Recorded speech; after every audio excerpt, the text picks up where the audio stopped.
St. Anselm's Church stood at the edge of Akinwale town like an old sentinel, weather-beaten, quiet, and heavy with memory. For over 80 years, its bell had obeyed a simple rule. It rang at dawn, at noon, and at dusk. Never at night, never at midnight. That rule was not written anywhere, yet everyone knew it.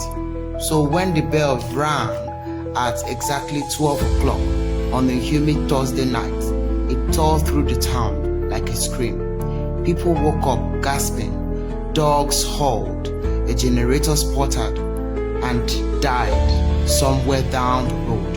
Windows slid open, prayers were whispered in Akinwale. The bell ringing at the midnight meant only one thing: death. By morning, the rumor had settled into fact. Someone had died.